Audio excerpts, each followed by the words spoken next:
Zoti Crawford, ju I njihni mjaft mirë dy vendet se jetoni mes SBA-s edhe Shqipërisë. Por duke krahasuar dhe me historikun, realisht si u duken marrëdhëniet mes dy vendeve? Janë një pikë ndoshta jo të ulët, por në një pikë që s'kanë qenë ndonjëherë, nisur dhe nga niveli përfaqësimi që akoma nuk është në nivel ambasadori? Unë besoj që këta është më shumë diçka brenda Amerikës. Kuptohet që Trumpi nuk ka pas shumë besim të Departamenti I Shtetit, sidomos disa ambasadorë që kanë qenë atje, sepse kanë pas qenë me agendën të tyre të majtë, sipas domethënë raportet që janë brenda Partisë Republikane. Kështu, ai ka emëruar disa ambasadorë, edhe kanë konfirmuar 100 ca njerëz para 2-3 ditësh. Brenda kësaj shifra ishin disa ambasadorë, për shembull ambasador për Greqi, ambasador në disa vende të tjera. Unë njoh disa nga ata që janë politikan.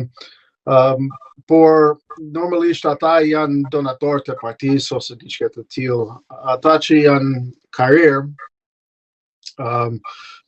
ndoshta ne mund të themi ne kemi një ambasadë teknike për momentin, sepse nuk kemi ambasador, por kemi shoqet të ferë, edhe ajo këtu në Shqipëri është e aftë për të bërë punën, por nuk do shkojë të bëjë share në media ose të jap mendimet që mund njëherë mund të jenë jashtë administratës, sepse ka një tension midis republikanët që duan të mos jemi shumë aktivist në gjërat sociale në Shqipëri për shembull, ose vende të tjera, të jemi më fokusuar në biznes, për të mundësuar biznesin, për të mundësuar lidhjet sigurimin edhe ushtarake, edhe të mos shkojmë edhe të ndërhyjmë në gjërat që nuk janë në fokus të Amerikës. Mund të jenë gjërat që janë të rëndësishëm, por nëse ne shkojmë në çdo vend edhe promovojmë disa gjërat sociale të majtë, ose e vënë gishtin në gjërat të brendshme të aleatët tonë, këta është diçka që ndoshta është kundërproduktiv, domethënë ka një boomerang, edhe nganjëherë Trumpi vet ka thënë që Departamenti I Shtetit ka qenë shumë aktivist, edhe nganjëherë nuk ka sjell rezultate të duhur për interes amerikane në fundit. Kështu që ai nuk ka emëruar shumë ambasadorët që janë karrierë, që mund të ishin aktivist, edhe disa nga ata janë larguar nga Departamenti I Shtetit fare, domethënë komplet. Por unë besoj që me një ambasade teknike, si që kemi ne në Shqipëri për momentin, është mjaftueshëm për të bërë punën që kemi për momentin. Kështu që di që Washingtoni ka linjë direkt me kryeministër, dhe unë nuk parashikoj ndonjë problem me marrëdhëniet midis Amerikë dhe Shqipërinë. Është thjesht mënyrë si që po vepron Trumpin për momentin, edhe duhet të kuptojmë gjërat brenda Senatit, sepse Senati duhet të konfirmojë çdo herë çdo ambasador, edhe kanë qenë të bllokuar për disa muaj. Vetëm tani disa nga le të themi ekipit I Trumpit janë në karrierën të tyre. Ka 6 muaj që Trumpi ishte duke qeverisur me një ekip që nuk ishte plot.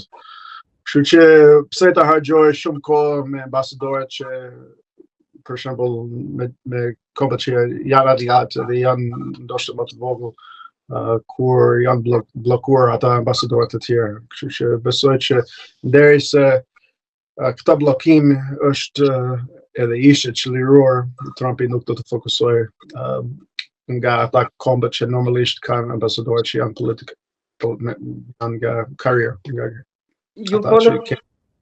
Ju folët pak më lart për agenda personale të ambasadorëve, por media, sidomos opozita në Shqipëri, por edhe media në Shtetet e Bashkuara, her pas here rikthen dosjen me Goni Gal. Mendoni që duke ndërthurur të dyja këto mund të sjellin paparashikueshmëri në raport me Shqipërinë, pra ashtu siç është edhe Trumpi paparashikueshëm?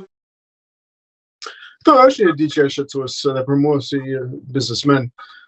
Kur erdhi McGonagall, edhe erdhi pa leja, edhe ai duhet të ishte në New York si counterintelligence, domethënë agent, nuk duhet të ishte jashtë, nuk duhet të ishte në Shqipëri, edhe nuk kishte lajmëruar qeveria amerikane që ishte këtu, duke takuar njerëz, duke bërë punën e vet, duke përdorur statusin e tij si FBI.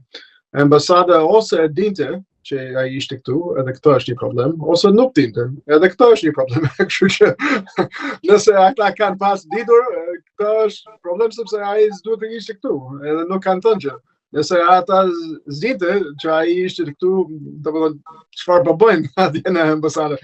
Kështu që këta është një shqetësim, edhe ndoshta ata që ishin përgjegjës kanë ikur, në paktën ata që janë amerikanët kalojnë, bëjnë rotacion që 3 vjet.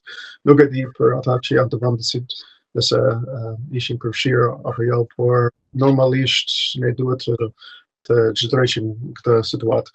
Edhe besoj që McGonagall është një njoll të madh për FBI, është shumë rrallë që një person është domethënë ka lidhje edhe me Kinën, si që doli në raport, ka lidhje edhe me pastrimin e naftës së Rusisë që doli, edhe ka lidhje edhe me korrupsion.